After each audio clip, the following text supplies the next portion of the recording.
UL, and I've been working with Patricia and Anne for several years, looking at hopefully as innovative strategies of teaching. And this is a presentation that built on several years of research that we did for the National Learning Forum a few months ago. And one of the things we've been asking ourselves as academics and teachers is, how do you teach or provide the opportunity for voice to be heard, for people to express their views in controversial and sensitive issues? So teaching BEd groups and similarly education students, social science students at UL and Mary I over the last few years, we developed some strategies in the classroom to create a safe learning space. And when I say, and you see on this title, Crossing Boundaries, we're talking about beliefs in the broadest possible sense. And people initially think you mean our religious beliefs and people of all faiths and none, and maybe secular humanism, but and atheism. But actually, we use the word belief in the broadest sense. So it could be, what is our students' views on such issues, for example, as sexuality, the hole in the ozone layer, the green economy, that personal debt. So it's about issues that are controversial to do with everything in life that people hold dear, but may not feel they have voice. And you hear people say you're not allowed to speak, or people might fear. So what we did is created a forum and then tried to translate our best practice onto virtual practice. And this was the event you see here. And we had a wonderful group of speakers, and we had to cross the divide, as it were, in COVID times by using the genre of a virtual online discussion about controversial and sensitive issues. The very sort of forum we thought would be actually something we might not prefer and that's most challenging. So this short presentation is how we sought to provide that very safe space that we hoped would allow the practitioners to contribute. Now here you notice the word ethical sensitivities around that's what's controversial and complex. So in terms of innovation, we were thinking of, how do we provide this safe online space? Well, first of all, in opposite to what we're just doing, we identified the idea of to record or not to record.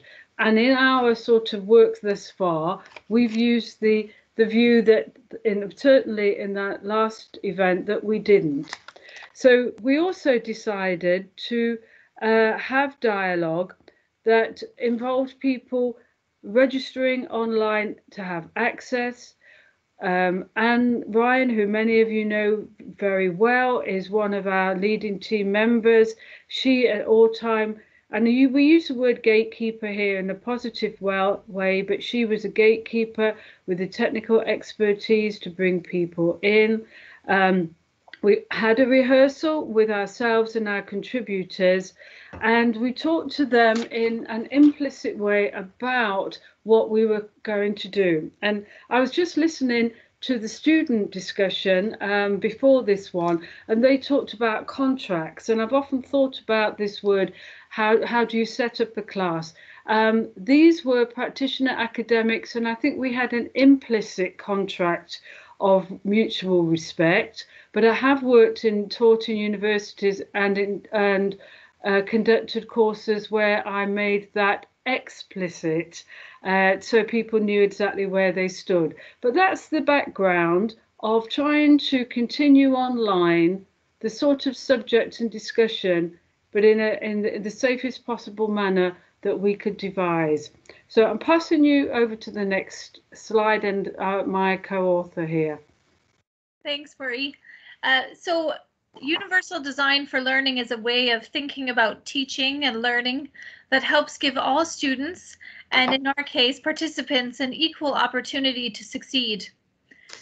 This approach of UDL offers flexibility in the ways students access material, engage with the content, and show what they know. So our seminar event provided multiple means of engagement, representation, action, and expression based on the 3 UDL principles. In order to meet the needs of diverse learners in the common online setting, CATS and SOCL 2016, we adopted a flexible approach. The online setting used was Teams, as this is supported by our institution. However, it does provide accessibility. For example, live captioning is available within Teams. For this event, we had an Irish Sign Language interpreter, and I think you can see there in the picture, we had Catherine White as our interpreter, and she was there to interpret on behalf of one of the speakers, Noel O'Connell, who spoke about autism. The captioning, as I mentioned before, is there and readily available. People can turn that off or not if they'd like to. And you can see there just below the pictures that's where the captioning is displayed for people who choose to turn it on. You have spotlighting, where you can put a member of a person that you'd like to see larger, and that brings down the slides. However, I'm going to give you an update based on Microsoft, where they're heading in the future. We use breakout rooms where people could have small, sort of more intimate conversations based on the wider presentations. We had plenary sessions after each, kind of one in the morning and one in the afternoon. We had comfort breaks, so people could get around, have a cup of coffee. Just as we know, looking at screens all day, it can be a bit tiring. And we had the chat function for that event. And then we had a Padlet, which we will show you an example of. As with all opportunities, we find that there are some challenges. And like I was speaking earlier about the sign language interpreter, the way Teams is configured at the moment, you can see here that the slides are quite large, so that the person speaking with sign language, they need to see each other. So it was a bit tricky. Now we did work it out. However, Jenny Leigh Fleury is the Chief Accessibility Officer in Microsoft in Seattle, Washington. Jenny is actually deaf and thinks about disabilities in ways that many others do not in the corporate sector. Recently, I was demonstrated by Stephen Howell, the Microsoft Accessibility Pillar Lead, how the future version of Teams, which should come out shortly, will provide a picture within the slide screen, so it will be even easier for the hearing impaired to communicate with sign language, with the sign language interpreter while presenting. Trish, I'll pass it on to you.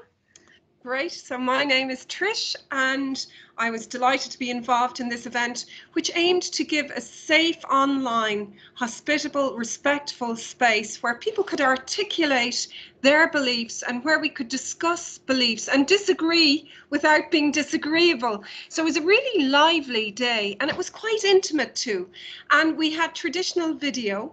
And we, in line with Universal Design for Learning, we had multiple means of engagement, representation and expression, and we gave participants choice. And at the beginning of the day, Anne, who was our technical guru, outlined the various features that could enable people to decide whether they wanted the traditional auditorium view, and you can see that there, and you can see the sign language interpreter, and Noel is signing, or the gallery view, which we'll now show you.